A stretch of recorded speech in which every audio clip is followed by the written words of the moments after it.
So you just run stuff back and forth to Cuba. Yeah. All right, so it's going to be a really long trip. Yeah. You're going to hop a lot of islands, and you get down to Australia and New Zealand and drop off stuff. So I have another question. Unless somebody else has something that they wanted to jump in with, please feel free. No? Okay. What is your favorite espionage product and why? Like, by product, I mean movie, book, anything.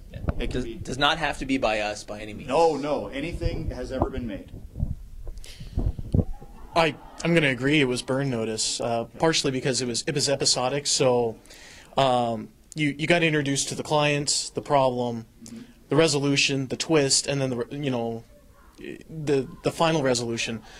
But the writers found a way to change up that formula enough in each and unique situation as things go wrong, as they tend to do in espionage, to keep not only the format interesting and accurate, but also to just change up the writing so that it just doesn't become predictable. So what's the one thing from that you want to, if you could, what's the thing you would package and figure out how to do as an RPG? What's the magic element there? Well, I like a lot of the points where this would be hard to package, but I could explain it. One of the best things about the show is the commentary of, this is why we do things, this is why a spy does this. So in those types of cases, especially for people that find espionage interesting but don't know all of it, right. Look, this is your package, this is why you want to have this skill, and here's how you're going to use it. We will have a tradecraft section in Spycraft 3rd, and one of the things I've been dabbling with, and actually I don't even think I've mentioned this to Alex yet, so it's kind of a premiere to everybody. Ta-da! I've actually been thinking about doing sidebar commentary throughout all the books. Just like that, yeah. Yeah, that would add a lot of flavor. No, I mean like first-person sidebar commentary as like one spy to another. Yeah, duh. Okay. No, this is a side notice, but in the adventures section of the Adventure Companion, written in first-person narrative.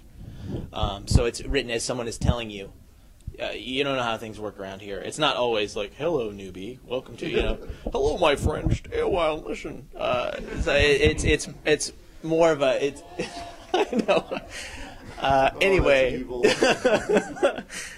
So, but it is done in a narrative way, which we found actually very compelling in text as a lead into the It won't be the last time we do. Foss's old Earthdawn books used to do the same thing, where all the books were written like they were actual text within the game. Yeah.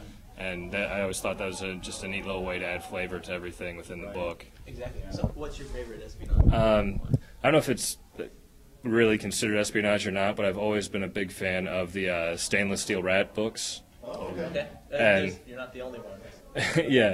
Yeah, but his improvisation and staying a step ahead of everyone else, and the final reveal at the end where it looks like things are going wrong and it's actually been his plan all along to make things go that way, or so he claims. Yeah. So sounds like I'll like the tactician then. Yeah, exactly. I kept making Alex's brain collision. I was saying, please give me an ability that will let me have the character do something 3 hours ago.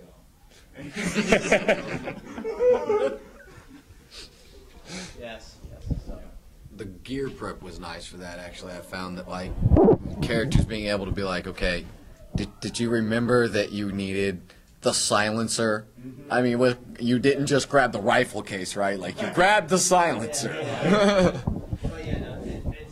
That was the first thing. Steve, back when we were releasing second printing, Steve Kenson made a comment from the guy who's done Mutants Masterminds, like, oh yeah, and you should be able to reach in your back pocket and pull something out. And we were like, I think the book was on press. We're like, ah. Yeah. So you're going to see more of that. I mean, with abilities like this, we're acknowledging that, yes, those abilities are awesome. Something that lets people have retroactively planned and do a little bit of the dramatic editing. We built that. Woo! We every time I talk, I swear. But we ready for my close-up, Mr. DeMille. But we built narrative control into FantasyCraft. Or maybe you're not familiar with that, but it's built into there to let that dramatic editing element come into the game. But building it into a character classes, we've never done that before. So, we'll see how it plays out this weekend, and we're taking a lot of data on this. So, what's your favorite espionage product? Actually, I'd have to say it's the Splinter Cells. You know, I definitely like the, you know, hey, you know, here's the gear you're gonna need, like you were saying, you know, because players have a problem with that. And, you know, when you're the spy that's like supplied by the agency, that always seems to make the game flow better. It's like, okay, you're gonna need this contact, you're gonna need to talk to this guy, and you're gonna need this stuff. Even though until after we actually were playing Warcraft second, something along the lines of burn notice, because it seems to reflect better the idea of a team, which obviously for role playing you don't want just the hero. You want all the members of the team to be involved as equally as possible. And I don't know that the other players in my group would necessarily agree, but burn notice certainly seems currently, it's the only one I can think of, that even comes close to doing that sort of thing in a reasonable sort of way for a spy type game. I don't have one favourite overall. I'll go with the Mission Impossible movies as a good example. When they've used different directors for each movie, it kind of feels like at the beginning of each movie they turn on certain different campaign qualities. You know, and it lasts for that movie, and then the next movie changes it all again.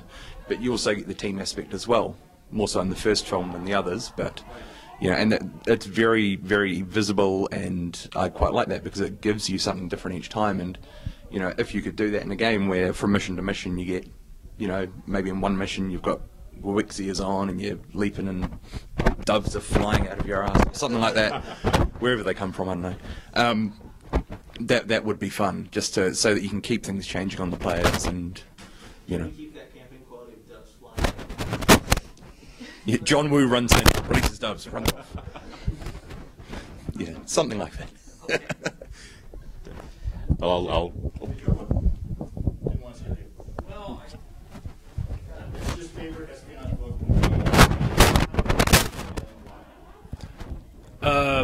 Well, I definitely prefer things like Burn Notice over like James Bond. Maybe even something like to do the movie Taken, that kind of aspect. What would you like about those over? Do you like the street level spy versus the highfalutin guy? Yeah, I mean the gadget stuff. I mean some gadgets are okay. I mean I understand, you know, everybody likes, you know, different kind of gadgets and everything, but a laser and a wristwatch, that's, you know. But I mean, some of the stuff like Michael Weston's character comes up with, I mean, like in the first episode, I mean, just using the stud finder to find them shooting through the door or shooting through the wall instead of, you know, tips like that, that'd be awesome.